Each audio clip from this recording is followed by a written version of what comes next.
Assalamualaikum warahmatullahi wabarakatuh. Saya Intan Sari, NIM 126205211035 dari kelas PGMI 6B.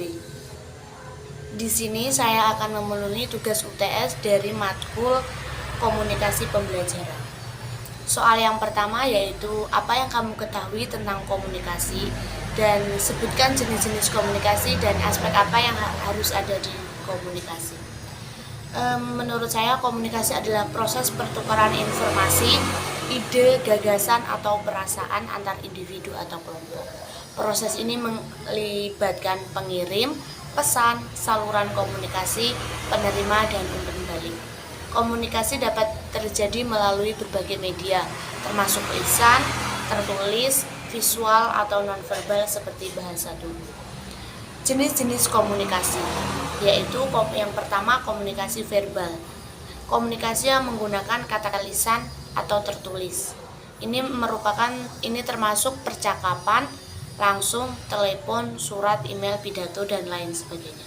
Kedua, komunikasi nonverbal. Komunikasi yang melibatkan ekspresi wajah, bahasa tubuh, kontak mata, gerakan tangan, dan intonasi suara. Misalnya kalau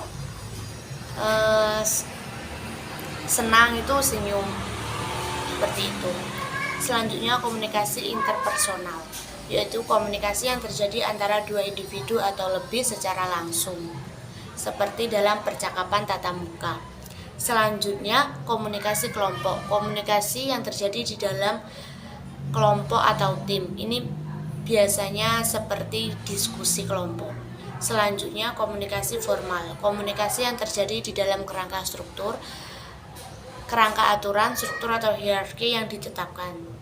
Selanjutnya komunikasi massa, komunikasi yang ditujukan kepada halayak yang luas, seperti melalui media massa seperti televisi, radio, surat kabar, dan lain sebagainya. Yang terakhir komunikasi intrapersonal, yaitu komunikasi yang terjadi dalam pikiran individu dengan dirinya sendiri, seperti introspeksi diri.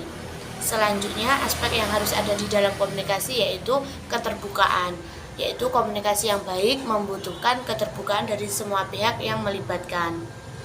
Selanjutnya, kekonsistenan. Pesan yang disampaikan harus konsisten dan tidak bercabang-cabang. Selanjutnya, kesesuaian. Pesan yang disampaikan harus sesuai dengan konteks dan situasi. Keklarifikan. Pesan harus jelas dan mudah dipahami.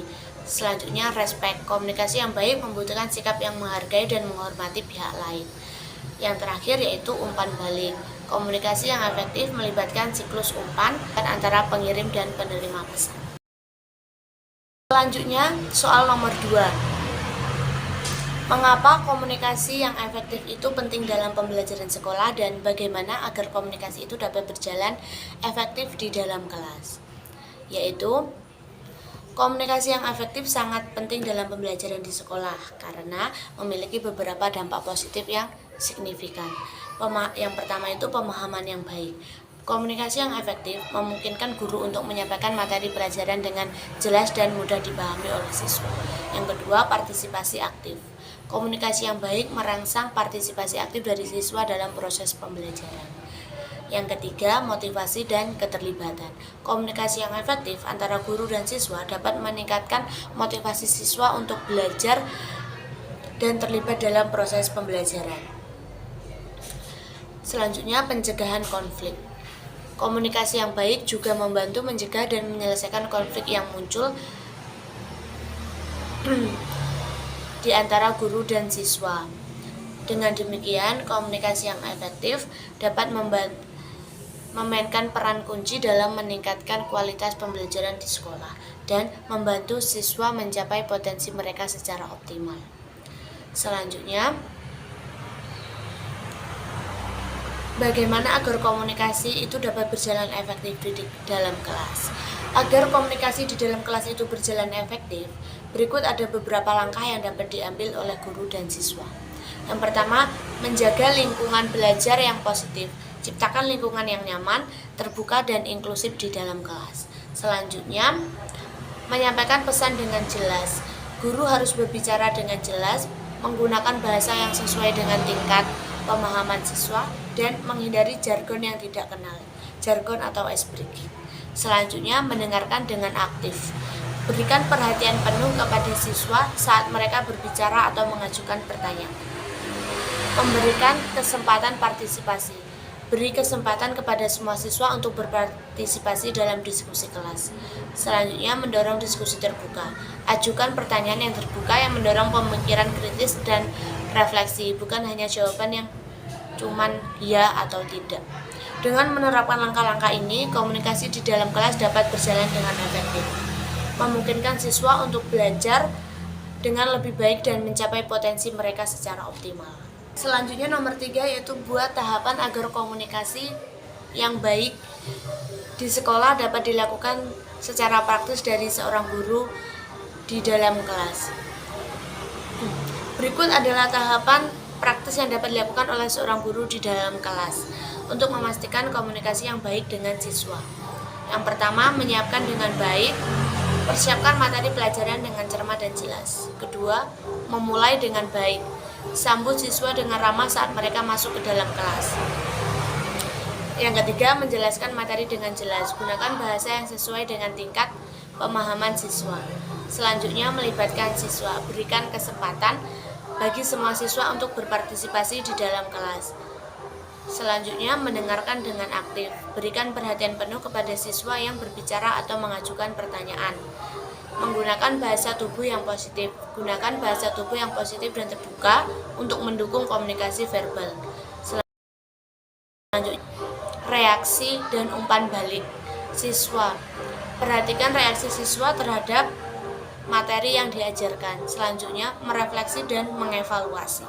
Lakukan refleksi secara berkala tentang proses komunikasi di dalam kelas. Dengan mengikuti tahapan ini secara konsisten, seorang guru dapat memastikan bahwa komunikasi di dalam kelas berjalan dengan baik, memungkinkan siswa untuk belajar dengan efektif dan merasa didukung dalam proses pembelajaran. Selanjutnya yang nomor 4 atau soal terakhir yaitu mengapa komunikasi bisa gagal dan bagaimana mengatasi kegagalan di dalam komunikasi. Komunikasi itu bisa gagal karena berbagai alasan. Yang pertama, ketidakjelasan pesan. Yang kedua, ketidakmampuan mendengarkan. Yang ketiga, perbedaan bahasa atau budaya. Yang keempat, gangguan atau kegagalan teknis. Misalnya saat Google Meet itu sinyalnya terkendala. Nah, selanjutnya kurangnya keterbukaan atau kepercayaan. Dan yang terakhir, emosi yang tidak terkendali. Selanjutnya, untuk mengatasi komunikasi, kegagalan dalam komunikasi itu dapat diambil beberapa langkah, yaitu menjaga keterbukaan, mendengarkan dengan aktif, mengklarifikasi pesan, beradaptasi dengan perbedaan, mengelola emosi dengan baik, menggunakan teknologi yang tepat, memberikan umpan balik yang jujur. Dengan mengambil langkah-langkah ini, komunikasi yang gagal dapat diatasi dan hubungan yang lebih baik dapat dibangun antara pihak-pihak yang terlibat. Nah, itu tadi soal dan jawaban yang sudah saya sampaikan. Apabila ada kurang dan lebihnya saya mohon maaf. Saya akhiri, wallahul muwaffiq ila aqwamit thoriq. Wassalamualaikum warahmatullahi wabarakatuh.